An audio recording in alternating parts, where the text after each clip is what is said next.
Hello guys, welcome back to Clatipult. I am Medha and today we are going to be talking about how we can boost our critical reasoning scores in the last 2 weeks leading up to CLAT 25. When it comes to logical reasoning, a lot of students are scared, but I want you all to know one small fact that the CLAT consortium has of course been very infamous for drawing in twists and turns in all aspects of the CLAT syllabus. But when it comes to logical reasoning, historically, and this is backed by data throughout the years, if you look at all the previous year's questions up till CLAT 2024, you're going to notice that this is one section where the section has always remained comparatively easier without any unnecessary twists and turns from the part of the CLAT consortium. The CLAT passages for critical reasoning have always remained in the range of 350 to 450 word passages, and the syllabus for it has remained the same. That is, we have to find out the conclusion, the main idea, the inference, strengthening, weakening, paradoxes, flaws, parallel reasoning and contextual based questions. And ever since CLAT changed their CLAT pattern, they have not strayed away from these odd topics which I just mentioned out loud. That being said, this means that once we cover these few topics, it means that I'm done for the day, at least when it comes to CLAT 25 and when it is concerning logical reasoning. So that being said, whenever I am solving critical reasoning, always remember that the few things which CLAT might be testing you when it comes to critical reasoning is that how well a candidate reads in between the lines of a passage. Now, before we come to having the requisite skills for reading in between the lines, I have divided the entire preparation leading up to that juncture in 4 distinct phases. Number 1, please try to make sure that all the topics which I just named are something which are quite familiar from your end to you. Why am I saying that? If I ask you to find out assumptions, the process of how I go about an assumption, and even more fundamentally, what exactly is an assumption and how does an author derive an assumption, that is something which should be clear to you. So, your basic conceptual understanding at this stage must be clear. If it's clear, then give yourself a pat on the back and we can move on to the next stage. If it's not, then maybe it's time to reach out to your teachers or your faculties for a quick basic understanding of what all chapters which you might have a doubt in. Coming to phase 2, now that we know what each individual chapters mean, what each individual statements would entail, what I want you all to do is to start with singular passage based questions. These are questions which I'm pretty sure which you have come across with just one passage and that is followed by one question. That is something which is going to be way easier for us. Why?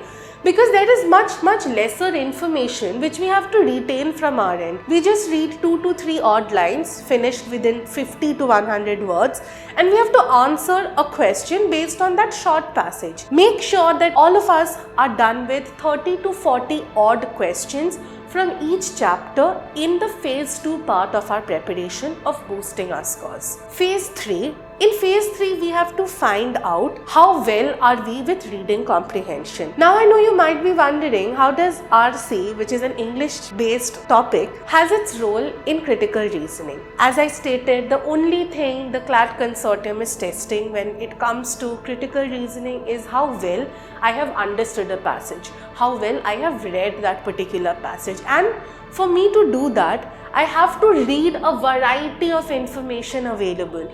I will say the best part when it comes to your phase 3 of your preparation in boosting CR scores is to maybe just start reading editorials and asking yourself quick questions as to what could have the author assumed before he started writing this passage. What do I as a reader infer from the passage?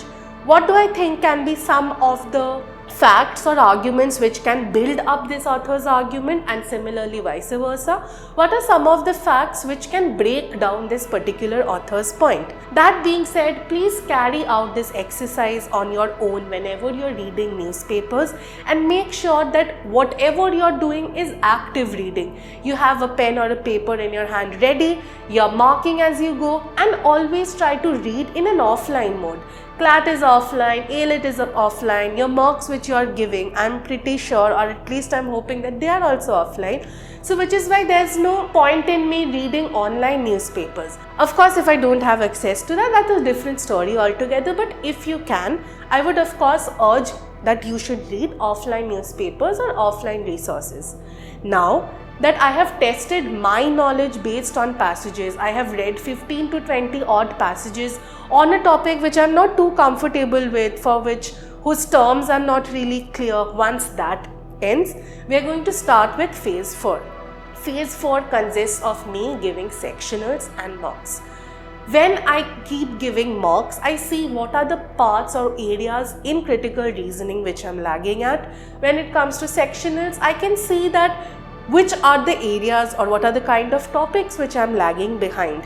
Of course, the ideal time which you should allocate to a mock when it comes to critical reasoning should not exceed 25 to 30 minutes. But of course, that's a very personal issue. So maybe you can time out other section with respect to CR and see what works out best for you. But I'll say 25 to 30 minutes would be ample time to cover this section, as a simple suggestion from my end. When you are giving marks, see that if you're attempting CR at the end, are you making more mistakes? And then maybe change up your strategy, try to attempt CR at the first half of you attempting the CLAT paper. Or if you feel like the sequence of attempting does not make a difference, then try to gauge out from the sectionals as to if the mistakes you're making, it's more of an understanding mistake, or is it something where you have not understood the passage properly, or how the author has rationalized the passage properly. One of the common mistakes which students often make in critical reasoning is that you are given 4 answers, and out of the 4, we are often easily able to eliminate 2 options. In the last 2, we often face hindrances because we are unable to find out the small group of words or phrases which separate out the correct answer from an incorrect answer. So maybe the next time you are confused between 2 answers, maybe just look at both of them properly and try to choose something which stays more within the ambit of the box created by the author. What do I mean by the box created by the author? As in the passage and the sense the passage makes, if that has to be contained in a box, try to see which answer stays more within that box created by the author than the other one. Students often face mistakes when it comes to retaining the information which they have read in the passage, as well as trying to figure out the meaning of a particular passage. And of course, you might be given difficult passages. I'm not saying that it's going to be a cakewalk when it comes to CLAT 25. But here, the best thing we can do is that we can break down the passage into several sub-passages. So, once I know how the author is contextualizing the passage from the first paragraph and the last paragraph, often finding out the main idea becomes extremely easy for us. And since we have already divided the entire passage into sub-passages, think to yourself as if all of the sub-passages are representing a whole key idea in itself. Now that if you have divided a passage in suppose 6 to 8 sub-passages, now you have 6 to 8 key ideas which the author has given about in their passage, and we have gotten a fair sense of what exactly is the author trying to say in that particular passage. Now when I get a fair idea about what is the main idea of the author, or the main intention behind why the author has written the passage in the first place, what you can do now is that if in the first hand you were planning to leave the entirety of 5 questions for whatever reason, paucity of time, maybe you're not too comfortable, always try to look out for question stems which talk about the part where the main idea has to be answered, or where we have to find out an inference from the main idea, or we have to break down the main idea, that is weakening, or we have to support the main idea, that is strengthening.